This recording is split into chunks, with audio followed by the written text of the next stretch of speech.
Four, three, two, one. Hi, I'm Jim Eskin. On behalf of Eskin Fundraising Training, it is my privilege to welcome you to our nonprofit empowerment webinar series. This is number 51, and we're going to address something called the case for support. Before I introduce my guest, I like to think that, everyone has a toolkit, and in the toolkit are many tools they need to accomplish their goals. Fundraisers have a toolkit. I'm thinking I'm not much of a repairman, but I think I need the hammer the most. But I think in the fundraisers toolkit, what you need the most is the case for support. And I have the best person I know to talk on that subject from Phoenix, Arizona. She's a fairly new friend and colleague, but I am so glad we have connected. Diana Hoyt is the chief strategist and trainer for the Formula for Fundraising. If there's something about fundraising that she doesn't know, I want to know what that is. But Diana, let me first ask, how is the Hoyt family doing? The Hoyt family is doing beautifully. That's great to hear. Yeah. By the way, again, if there's something about fundraising that Diana doesn't know, I would like to know what that is. She has every type of perspective in the nonprofit sector as a volunteer, as a staff member, as an executive director. She has written a great book that we're going to get to in 1 second. She has made more presentations than we can count. Um, what I like today, you're going to talk about case for support, but you know all the elements of the fundraisers toolkit. So, can you first tell us a little about a formula for fundraising? Okay, my pleasure, and thank you very much. When I wrote the book, and I think it's was based upon lots of experience working with lots of nonprofits over the years, and a blessing, which I had, by the way. But what I found is that so many nonprofits weren't starting with the fundamentals, that those fundamental documents weren't in place. So the book really begins by talking about those basic documents, which the case for support is one of. And then part of my interest, because I worked with software for 22 years, is really looking at your database, analyzing your database so that you know your numbers. And based upon that, beginning to know your donors. And so that's kind of the basis of what I do is set up a foundation, know your database, know your donors, and then create your strategies for fundraising. Diana, that's one of the many reasons why I'm jealous of you. In my experience of 40 years in the profession, I know words people. I'm kind of a more of a words person. I know you're very good with words, and they're their number crunches, but I'm jealous that you're comfortable in both spaces. Let's get right down to a big punch question. What is a case for support and what isn't it? What it is a very succinct document that gives the compelling reason why anybody should give you any money as a nonprofit. It's just a very simple document. Mm, mm. Hey, every nonprofit that I know, whether it's huge or small, whatever the sector is, it's driven by passion. And the management, the board, the volunteers, the donors have exemplary passion for whatever their cause is. How is it possible to bring out passion and highlight it in your case for support? Well, first of all, the case is going to tell a story. It tells the story of your nonprofit. I pulled a couple of old case statements from classes that I've taught, and I'm going to read just a couple of lines. This case statement, the very first sentence. 5 years ago, after much discussion, a decision was made to open a transitional facility that would help released inmates make a positive transition from prison to the outside. Do you want to read more? Yes. It's like a book. You want that first sentence or that first paragraph. Here's another one. You got to let me, Jim, I think, one more. go ahead. I think we call this the hook. This is the hook.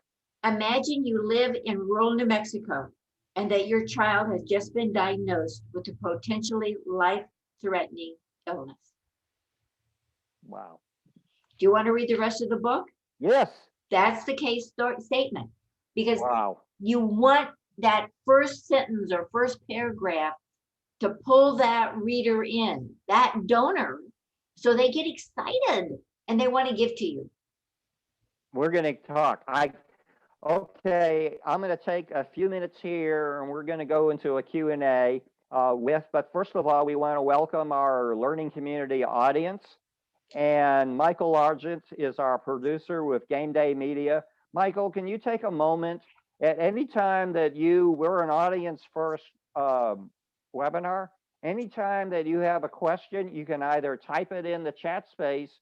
Better yet, we want you to come on camera and share that question. Michael, can you just kind of review the mechanics for that? Sure. So there's a chat space below. If you have a question while you're listening, you can just type it there, and then I'll read it out when Jim is ready for questions. Or you can just unmute yourself and turn on your camera, and then ask the question that way. Which we really prefer for you to come on screen and ask it that way. But those are your two options. Diana and I have set 3 learning objectives, and I missed them. One is we're going to define what a case for support is. We're going to talk about how to write it, and then we're going to talk about how you can get the best benefit from it. I'm going to pick on her, Andrea Anthony. Is there anything else you would like to learn about the case for support? Really just the best way to write it. So okay. It comes like, how do you find that hook? Yeah, and Diana gave us some beautiful hooks. So we have a question about opening lines. It is a pleasure to have everybody in our learning community audience. Diana, we're all united as you've been in the sector for 35 years.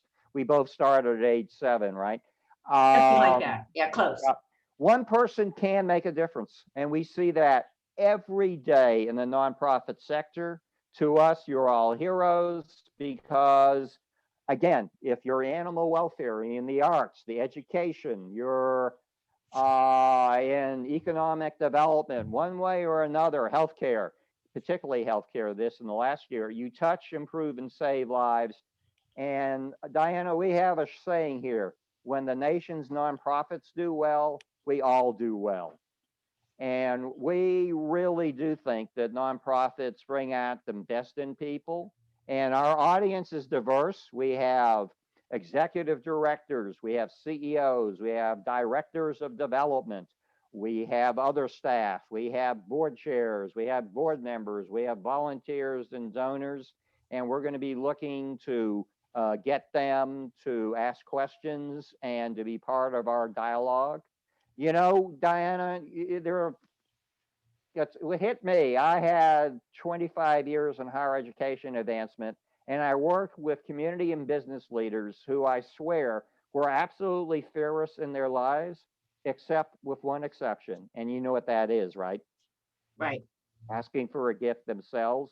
And I like to I come back, I think we as practitioners can do a better job of demystifying what we call the art and science of fundraising, and give me someone who's willing to do a little learning and comes to it. Most nonprofit people I know have the Jeffersonian virtues of a knowing head, an honest heart, and I believe that we can turn them into good fundraisers. We're basically doing a weekly webinar.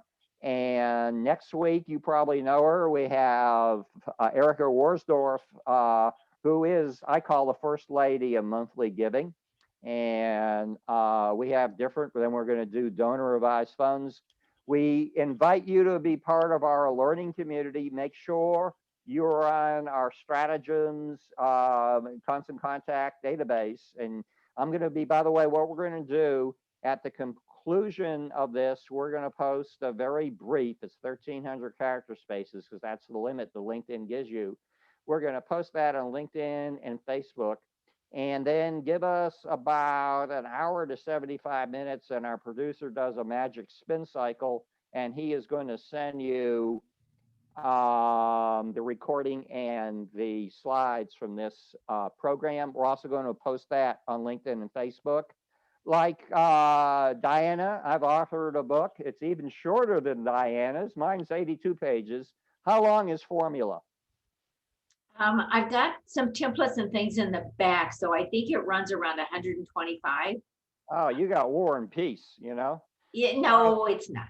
Yeah. So we like to say, you know, Diana, you've worked in the nonprofit sector, and every executive director I know knows how to stretch nickels into dimes. But in the last year, they've had to stretch them into quarters.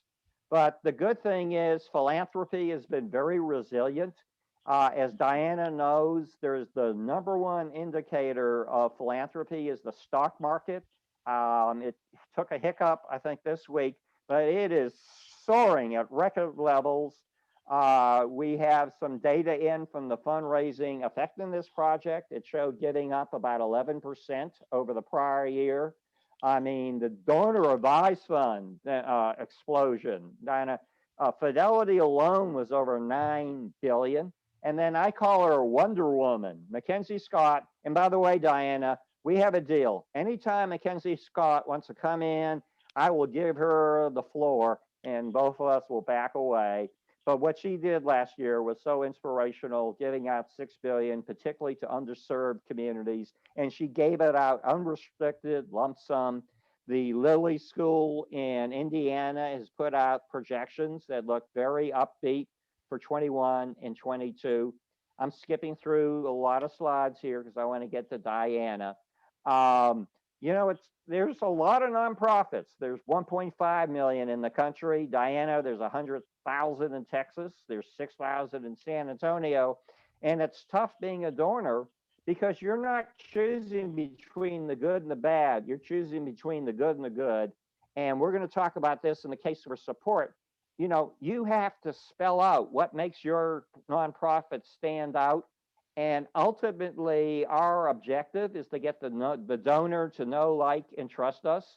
And most nonprofits, you know, I talked about the 1.5 million. Guess what? As you see here, 88% have budgets of under $500,000. And we do have a lot of small nonprofits. By the way, Diana and I were taught that you had to raise money face to face. We taught it, you know, we were taught, and then we gave presentations. But we have learned that virtual fundraising, primarily through video chats, has worked and worked for very significant gifts. So we're in a time of change. We have a little mantra here, Diana, and we'd like everybody to type in these 3 words. Non-profit strong. Type those 3 words in. Diana, what are we? Nonprofit strong? Absolutely. Absolutely. So, Diana, are you ready to go? At any time, if you have a question, please type it in the chat room, raise your hand, and Michael will bring you on camera. I have lots of questions for Diana. And we can go the whole show, but we want to bring in the audience as much as you want to join us. So, Diana, you ready to continue our Q&A? Sure. Let's say we got some people listening and they don't have a case for support, and that's a lot of them, okay? Okay. How do they get started, and which existing resources should be used to develop it? Okay, to get started, first of all, the case for support is only going to have 4 major components. And so to write those, you need to have gathered up information regarding the history of the organization, understand what your current programs and services are. Mhm. Hopefully you have a strategic plan. If you don't, then you get to wing it, but you need to know what direction the organization is going. Those you've got to have some information regarding those 3 items. And so whatever your organization has, gather it up, and you may be the sole researcher on that. Hey, That's your beginning. That's great. Hey, let's get to the nuts and bolts. Who in the nonprofit should work on the initial draft? Okay, I have a bias. Okay, I'm going to be real honest. I have a bias. I believe the chief development officer should be the initial writer. And why? Why so? Well, because they're the person who's going to have to develop a strategic, the fundraising plan, have a real understanding of that. So that's always, to me, the first person. Now, if you're a really, really small organization and you don't have a chief development officer, then the executive director is going to get to write it. Eventually, even if the chief development officer writes it, it's going to go to the executive director. But those are the two people who are really writing this document. By the way, we haven't talked about it, but I agree with you 100%. Let's take it to the next level.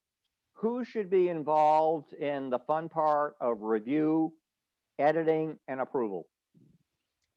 Well, if it starts with the development officer, then goes to the executive director.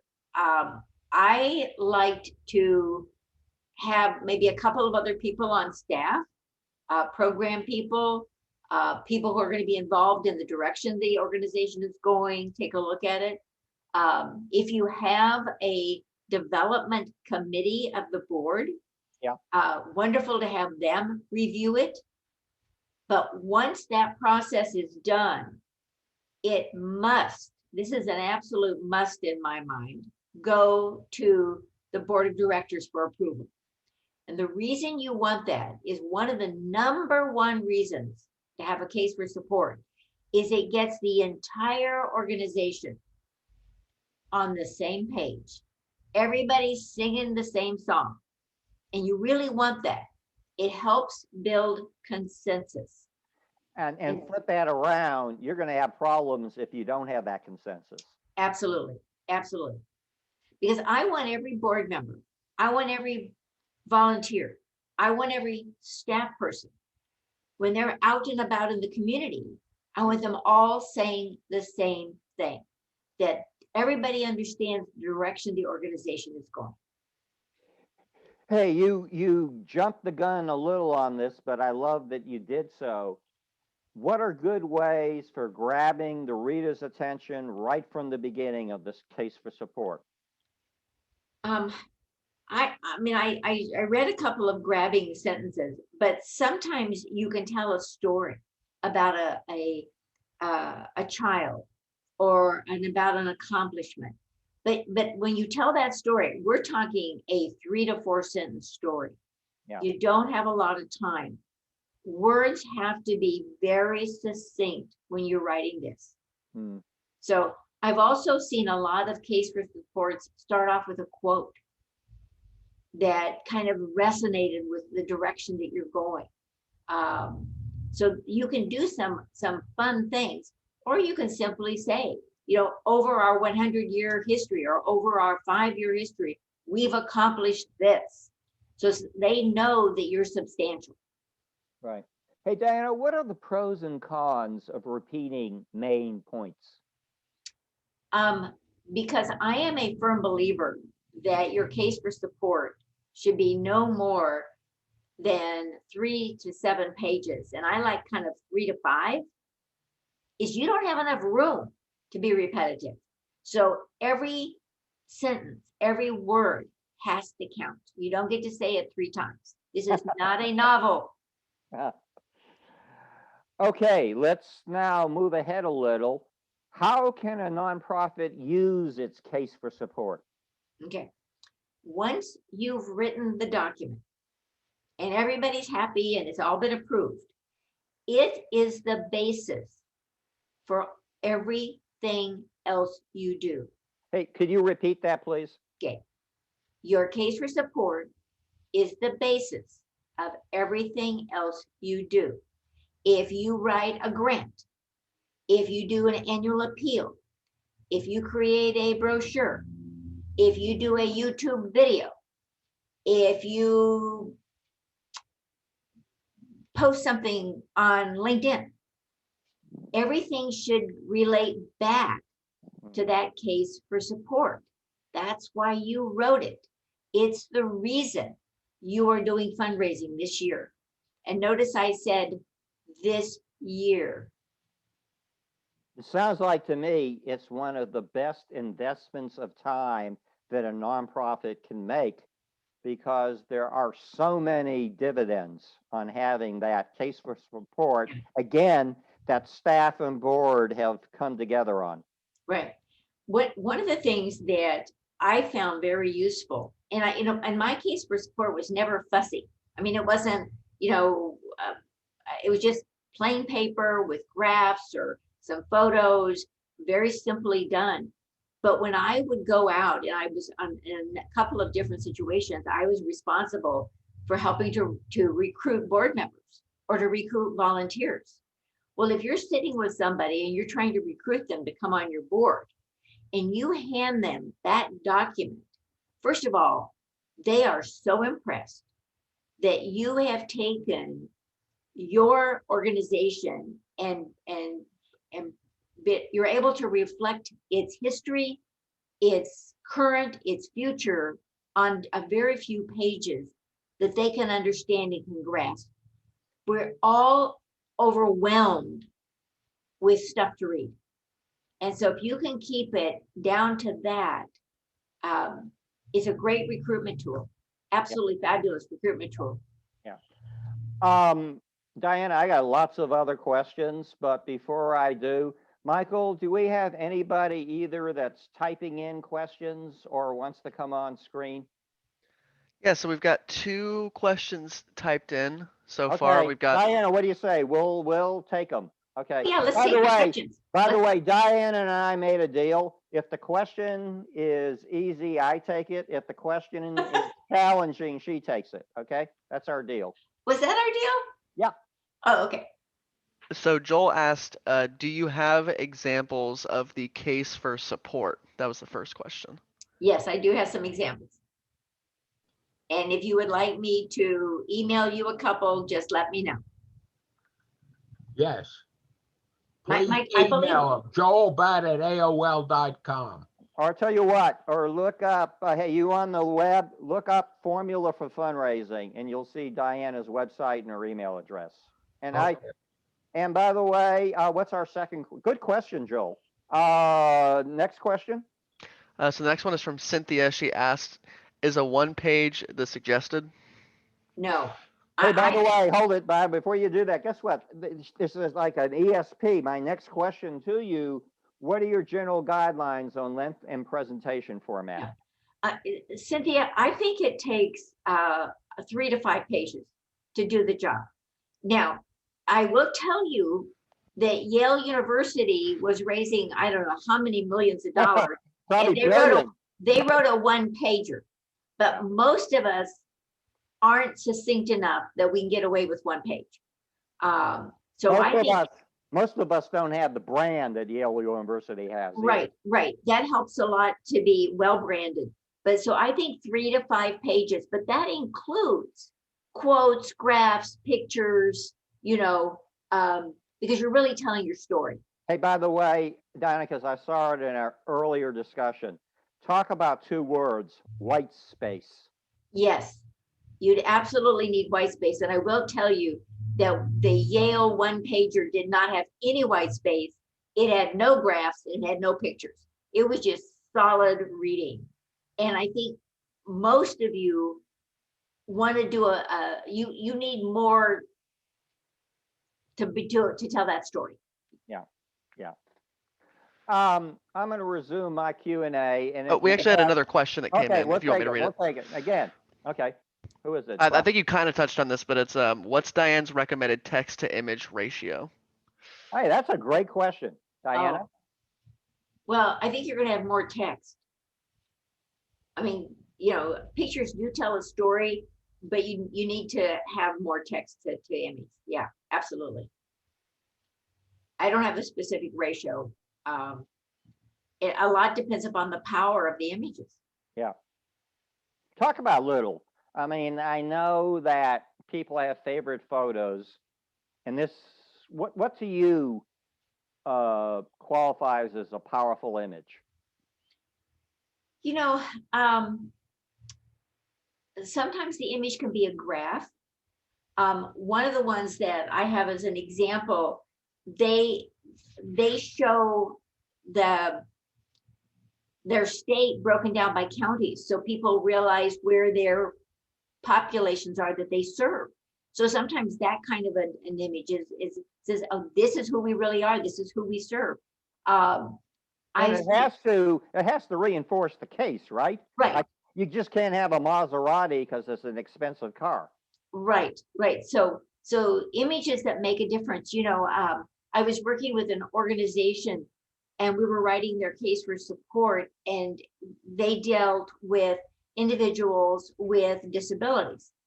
And so they had a wonderful picture of some of their clients, and it showed the scope of the people that they worked with. So it was a really great photo.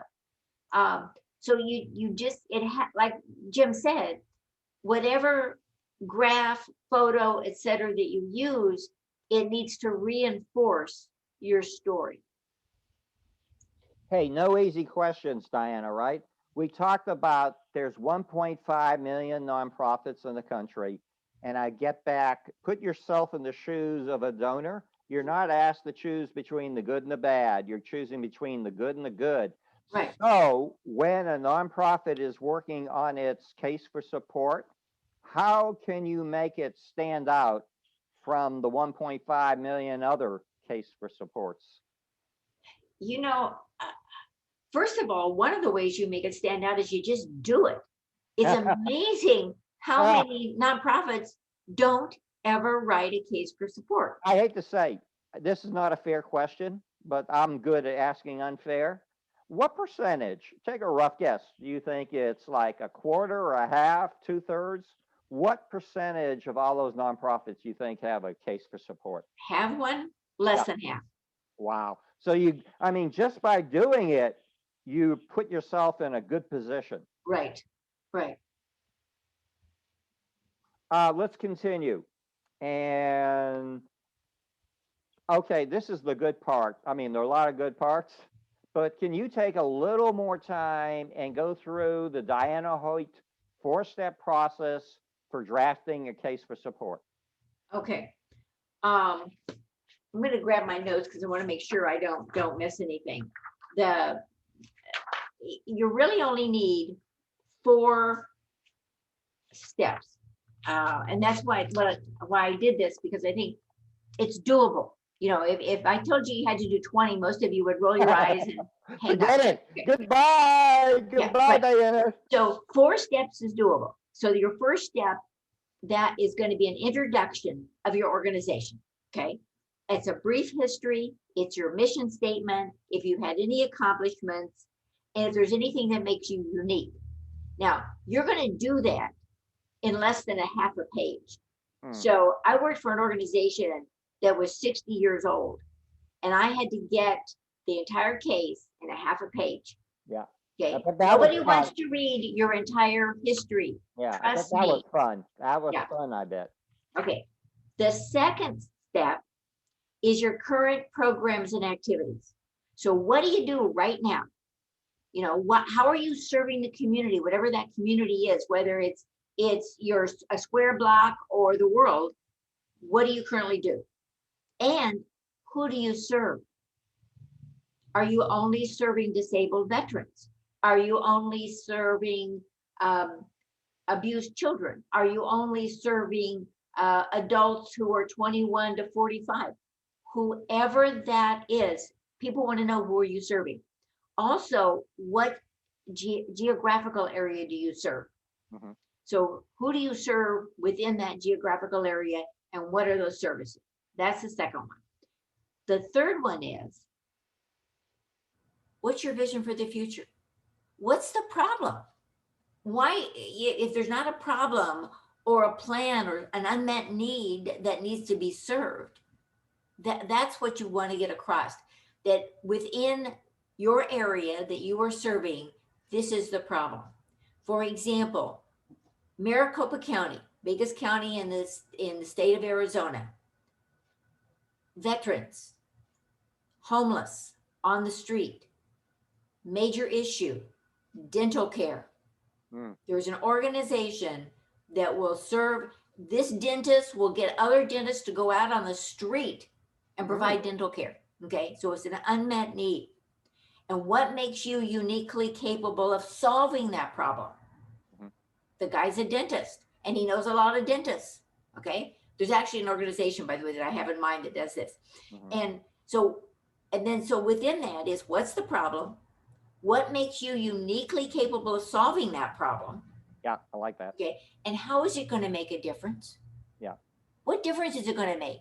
Well, in this guy's case, and most of us know, if you have bad dental health, you have bad physical health. Yeah. And so by doing that, he can help these veterans be healthier and enable them, then they can get jobs if they're healthier. Yeah. Okay. So that's how it helps the whole community. So that's that part. The last part is the action plan. What is it going to take to do whatever you're trying to solve? Okay. What is that to solve that unmet need? So action plan. Do you need to hire people? Do you need equipment? Do you need a building? Do you need more volunteers? And then what is that cost going to be? So might you include a budget there? Yes. A very simple budget, a very simple budget. A budget, or just say, okay, we need these 5 things. This is what the cost is going to be. And to me, one of the things in doing this at the very end is, if I'm a donor and I read this, can I see myself being part of the solution? You want your donors to want to help you solve the problem. Right. So you want to include that. How can they help? Yeah. Diana, you're doing great on time. In fact, we're right on time and we might be a little ahead of schedule. So, Michael, is there anybody else that would like to either type in a question or, better yet, come on camera? By the way, is little Al Hartman out there? Nope, that's okay. He went to lunch or dinner. I don't see any other questions right now, but if anybody has one, if you want to go ahead and unmute your microphone, we can take those right now. Well, don't worry. I have a zillion questions to pick on. I think we got one from Don. Okay, Don who? Is that Don Gleason? Don Gleason, yeah. Hey, Don, bring him on camera. Hey, Don, come on camera. Don, oh, he's on camera.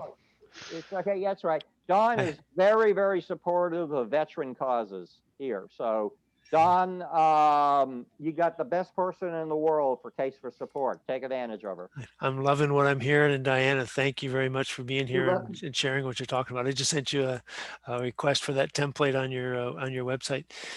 You made a comment about fundraising this year, and you really emphasized this year. All the things you talked about in that Case for Support almost runs multi-year, I guess, except that last piece of the line items that we need right now. So I guess my question there focusing in on why really just focusing on this year? I guess this is something you're updating every year. Is that what you're talking about? Yes. Yeah. Don, you want to write a case for support annually. Now, I will tell you, I worked for an organization that wanted a 3-year case for support. Oh, okay. And then, but just like a strategic plan, the goal was we wrote a 3-year one, so we knew where we were headed down the road, what it was going to take. But at the end of the first year, you want to go back and take a look at that, see if it needs revision. And we treated it a lot like a rolling strategic plan, is then we added on another 3rd year. So our case for support was always a 3-year case, but with a renewal, if you like, at the end of every year to just kind of keep it going. Because, by the way, okay, sorry, no, well, you want to keep that process going. Okay. As we work with, go ahead, Jim. Don, I had to get this question in. We're saying maybe half the nonprofits out there don't have a case for support. It seems to me, should they start? It seems to me they should start with a 1 year, and not, that's something after you have a case for support, you can talk about longer term periods. No, I agree. I happen to have had a board of directors that really wanted a 3-year one. But most of the time, I only wrote a 1-year one. Don, I interrupted you, so go ahead. No, I was just thinking of, that was a great question, Jim. I'm wondering at what are donors used to seeing a case for support, and maybe at what level? Because I'm talking to some individuals right now, because I do helping military in transition, using a mastermind concept, and we've been going for about 14 months now and had some really good successes. But we're going to be talking to individuals that have retired out of the military, general officers, colonels, et cetera, and then maybe some corporations who support that community. I'm not so sure, and I just don't know if some of the senior officers would be used to seeing something like that. So how do you introduce it, and at what time? You know, I would think that they kind of sort of would be used to something like that. Okay. You know, if you think about military and planning and strategies, this should be pretty much something they'd be comfortable with, you know. Makes sense. One of the things too, and Jim hasn't brought this up, so I'm going to jump in there, is when I was a young development officer, and I'd written a case for support, and I had a more seasoned person say, I should test it. And I went, what? And they said, test it. So I took my case for support. I sent it to 5 donors, and they were at different levels of giving. I also sent it to 5 people in the community that we really wanted them to be donors, and they weren't. And I sent it out and I said, this is what it is. And I would love your feedback. Do you think our organization is on track? And I will call you to talk to you about it. And I gave them enough time. Well, before I could call 2 of them, they sent me checks saying they wanted to support what we were doing. There is a God. Yeah. And they weren't little checks, by the way. They were 4-figure checks. So my feeling is, don't be afraid to test it. At least show it to people within your organization and make sure you're on track. I mean, your board will have approved this, but sometimes it's nice to know if the donors, if it resonates with them. And I got some very nice feedback. So, you know, a couple of those military people might be willing, if you keep it short, keep it to that 3 to 5 pages. They are not going to read, you know, the military manual. Yep. Oh, thank you very much, Diane. I really appreciate it. You are welcome. By the way, I saw a couple of those military manuals when my dad was in. Yeah, so I know. I've been part of writing some of them, and nobody reads them. Nobody reads pretty thick. Remember, Don, this document is going to be measured in weight and ounces, not pounds, okay? That's right. Yep. Hey, Diana, another nuts and bolts question. How long should a nonprofit think about allocating to the writing and the editing and the approval of a case for support? 4 to 6 weeks. Repeat that. Yeah, 4 to 6 weeks. I want to say maximum 2. I want to say hallelujah, because I think you lose a lot of momentum. These groups that take, you know, measure in months and not in weeks, you lose, you know, a case support should excite that inner circle. And so they should be excited about bringing it to closure. And I think if you drag that out over months or even a year, you kill it. Oh, but how are you raising money without it? Yeah. I mean, if you want to start, you should not start raising money without a case for support. Repeat that. You should not start raising money without a case for support, because that case is the whole reason you're out there raising money. So how are you asking people for money if you don't even know what for? Hello? And aren't we answering this question? There are all these good causes, but why should the donor give to yours? You know, Jim, we kind of talked about this earlier, but You know, last year was there were a lot of people moaning and groaning, but we saw a surge of smaller donors. Smaller donors had gone away. Yeah. And last year we saw an absolute surge in smaller Exactly. donors coming back and wanting to be supported. And the organizations that kept communicating with their donors, kept that communication open. The nonprofits that asked raised money. The nonprofits who folded up their tent did not raise any money. So all I can say, if you folded up your tent and didn't ask for money and didn't do your virtual event, shame on you. And you probably ended up with what you deserved.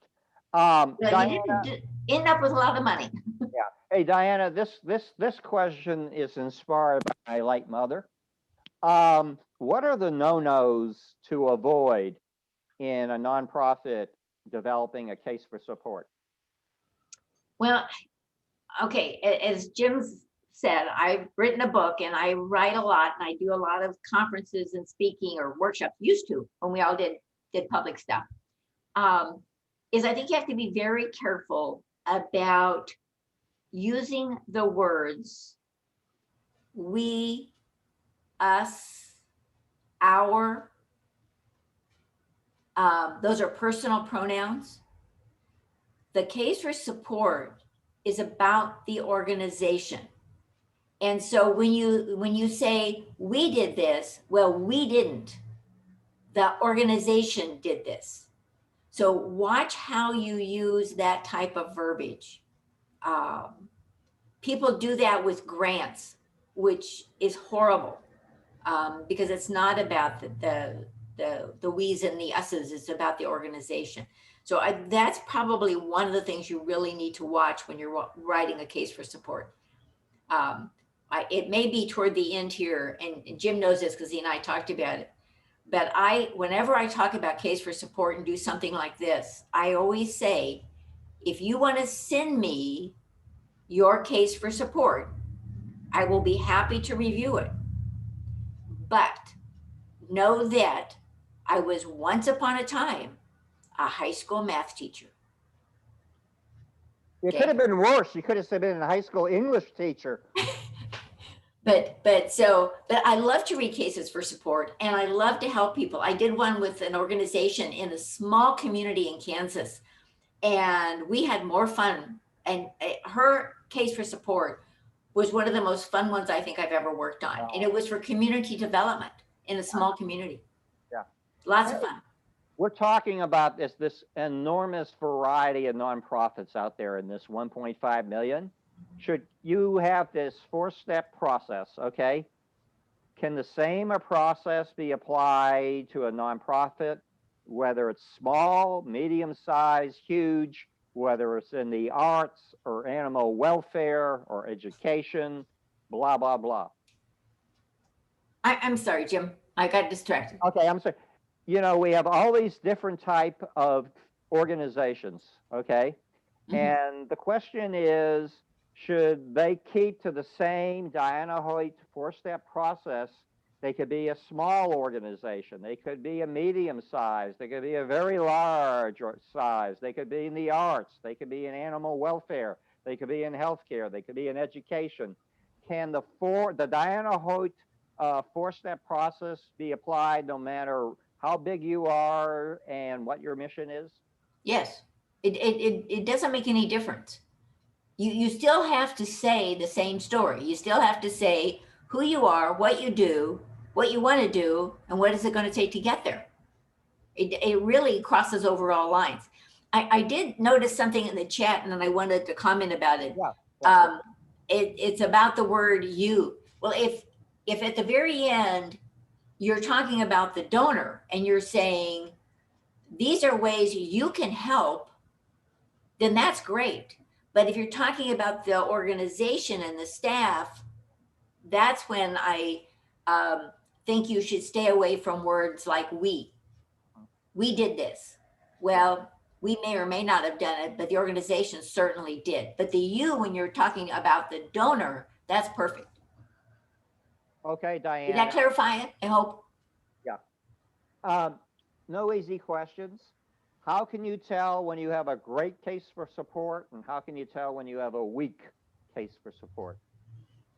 If anybody supports it and gives you money, Yeah. that's pretty much it. You know, I mean, I felt that when I had 2 out of 10 people that I asked to review mine immediately send me checks, then I'll go for 20% response that was positive. Hey, give us, we're on this slide here. Talk a little more how you can test it with donors and prospective donors. I think just by being, reaching out to them and explaining, you know, what you are trying to accomplish. And, you know, you've got a couple of choices. Is you can send it to them. I called, I mean, I'm from that generation of I called them and asked them for their responses. And I had my questions set up that I wanted to ask them about. You could send up my email, and you could include a survey that they could respond to. You know, I think you have to decide partially the age of the people you're reaching out to, whether they're going to respond by text or survey or, you know, but so kind of look at your audience. I like to still drop something in the mail so they have a hard copy. I don't want them to have to go print it. If somebody has to go print it, they are very likely won't do it. Hey, let me ask you, you know, so much of what we're doing now is virtual and by video chats. Could you see a scenario in which you're having a video chat, say, with the executive director and the director of development or a board member with a prospective donor? You're trying to get them excited about the project, and then tell them right there, is it okay if we share our case for support and get back to you in a week and see what you think of it? I would send the case for support out with a cover letter saying this is what you want to do, that you want to have a Zoom call and talk to them about it. But I would get it to them first. Yeah. Okay, let's talk But about. that's a great idea. Let's talk about what's the final format. I imagine there are a gazillion different varieties, and you can spend a little, you can spend more, and you can spend a lot of money. Talk about the final product and format. What are things to consider in making a decision? Keep it simple. I mean, I've got one sitting here that is just 3 pages. I mean, it's not even a big deal. It's got a map on it. You know, it's now this one was printed out, but just simple. You don't need a cover sheet. You could put a cover sheet on this. Plain paper. You're not going to go to the printers and print this off. It's the most important thing is it's clean, the language is good, it's simple, and it's readable. If it's not easily readable, you can use colored fonts or things like that. Pick a nice font. Years and years ago, I was teaching a class, and I had a young man who wrote his case for support, and he brought it to me, and I looked at it, and I said, Adam, how old are your donors? I assume by looking at this, they're all under 40. And he said, no, most of them are over 60. Yeah, what was the? And I said, you need a bigger font. They are not going to be able to read this. Yeah. So, you know, or give them a magnifying glass with it. Right. So you have to take things like that into consideration. Yeah. You got to it a little earlier. Can you share some common characteristics of your favorite cases for support? most of my favorites had just graphs. If you're trying to show something, some growth or something, people love graphs. A colored graph. One did some incredible quotes that really kind of set the tone for what they were writing about. And you know, this is where you get to do a little digging around on the internet. Thank God for the internet. And I think graphs are great. If you have a picture that really resonates, that's good.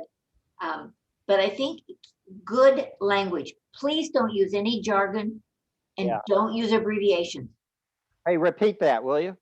Don't use jargon from either your industry or your organization. Boy, people violate that one. I know. But I mean, I've read stuff where I thought, what is that? I mean, I have no idea what they mean, right? Especially abbreviation. So be really, really clear about that. Okay. Simple language, nice language. Hey, you know, communications people love to talk about target segmentation. When a nonprofit is writing its first case for support, should they have a different case for support for different audiences, or does one size fit all? You should have one case for support. Now, one of the things that does happen is, let's say, Don, I'm going to pick on you since we've already talked. So Don is going to write a case for support for the organization. But the organization is also going to do this special project. He might write a separate case for support for that project. So he has an organizational case for support, but he's going to go out and raise money for this special project. So he's also written a case for support for it. You'll see that with like a university, that if they're going to do a capital campaign for, you know, $5 billion, they've written a separate case for support for that campaign. So you can have multiple cases, but make sure you have one overarching one for the organization. We're afraid that there might be as many as 1/2 of all the nonprofits out there that don't have a case for support. And by the way, my gut would echo that. Let's just say people are inspired by what you have said and they want to get started. Talk about how, you know, it's daunting to start because they're starting from a blank page maybe. Talk about starting, and I'm going to emphasize these words here. Starting is more important than perfection, and whatever you end up, the hero was those involved in starting it. Talk about starting. Well, I mean, I think if all of us, I mean, everybody, you know, you're given that blank page and you're like, okay, where do I start? Write down the 4 points that I suggested. Go over them again. The introduction, the current programs, the where your vision, where you're headed, and then your action plan, and just start tackling. The first one's the easy one. Trust me. Introduction, your history, your mission statement, etc. That's a piece of cake. And I will tell you that if I've actually used to have a copy of it, my very first case for support. Oh my heavens. I mean, I go back and read it now and I'm embarrassed because it was like, it wasn't so terrific. I have become a lot better at it. But so don't expect it to be perfect when you start. There's no such thing. I think if all of us have written, I mean, I know I have, I've written an annual appeal letter and 2 years later read it and went, oh my gosh, found an error in it, you know? So there was a question, Jim, that came up that I'd like to tackle. Sure. Difference between a case for support and a letter of inquiry. Yeah. And I assume there's a letter of inquiry regarding probably a grant. Yeah. The case for support should give you the reasons for the letter of inquiry. So you write that case for support, and then your letter of inquiry should be very easy to write. Diana, talk about when a nonprofit makes the decision, we are going to have a case for support probably by so-and-so date. Talk about the type of collaborative energy that can be sparked in a nonprofit. Oh, I don't, usually the desire to write one is going to come from the chief development officer or the ED. Nobody else really wants to sit down and write it. They'll edit and they'll review. Yes, and you want them to. You want them to. You might even go to some of your stakeholders, be they staff or volunteers, and say, "Hey, this is what I'm thinking about doing, and just what do you think? What do you think about this?" And just kind of listen to what they say. But that's, I think, the person who's going to write it might want to gather some of that emotional information, sense of feeling, attitude. Do you suggest that if it's the chief development officer, they talk with the CEO, with the board chair, with development committee members, or what should be part of their research process? Oh gosh. This is going to sound terrible, and I will apologize, but I'll be right up front. I don't like to involve the board or the development committee early on. I don't do well being micromanaged. Sorry, I just don't.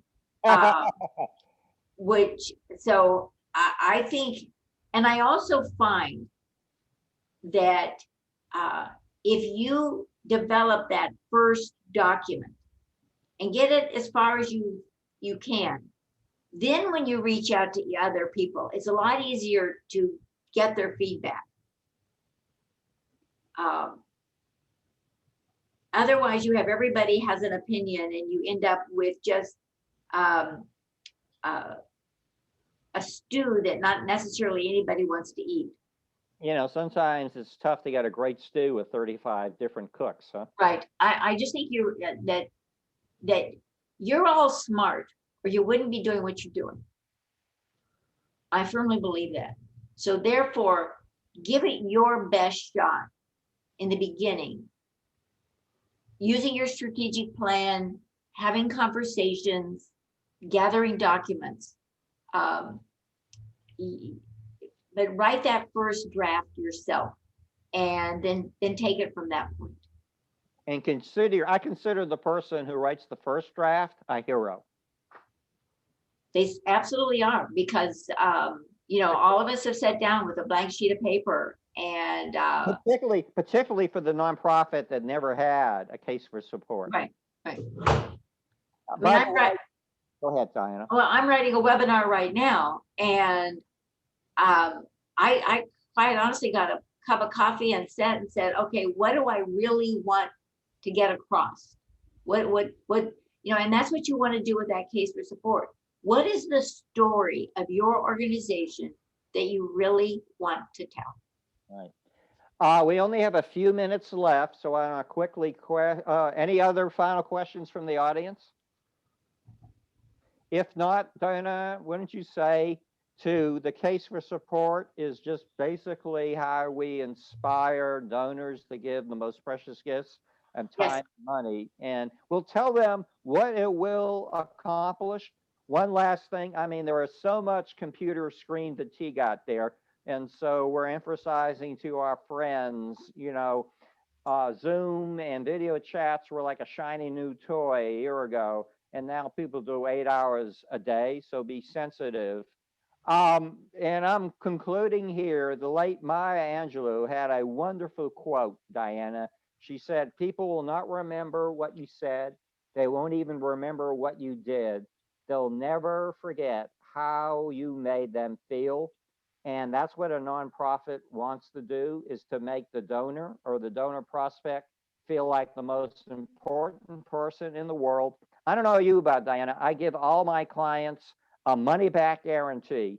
And the prayer is, the more you ask, guess what? Guess what, Diana? What? The more you ask, what happens? The more you get. That's right. It's a money back guarantee. I'm going to have one last question for you, Diana, and it's not part of what we talked before. There's only one person in history that's recited a poem both at the presidential inauguration and then at the Super Bowl. And who was that? Well, I guess it's Amanda Gorman. It sure is. And I think she inspired us. The name of this poem was The Hill We Climb. And that's exactly what we do in nonprofits. We climb a hill and we want to touch, improve, and save more lives. I want to thank my new friend and mentor from Phoenix, Arizona, Diana Hoyt. What I really appreciated is your holistic view of how fundraising works and how the case for support, I guess, fits in at the very beginning. Diana, I have to warn you, you know what happens when you do such a terrific job? You might ask me back. I won't, no, I'm not, no, wrong. I will ask you back. There's no mic. So thank you so much. And thank you for the service and the leadership that you have provided practitioners like myself, but more broadly, the nonprofit community. It has been a great privilege to have you on our webinar. So what we're going to do, we're going to post a very short summary on LinkedIn and Facebook. And then Michael Largent, thank you. He does his magic spin job. He gives us time to enjoy a glass or two of our favorite beverage. And we plan to send that to the attendees, and also we'll post it on Facebook and LinkedIn. Diana, this has been both a joy and a treat to partner with you. Give me a fist bump. We're going to do this again. Okay, can you fist bump the screen? Diana, thank you so much, and all the best to My the whole pleasure. family. Thank We'll you. be talking. Thank you, everyone. Thank you. And thank you to all our friends in the nonprofit learning community. And Michael, how do we do? Perfect. I just hit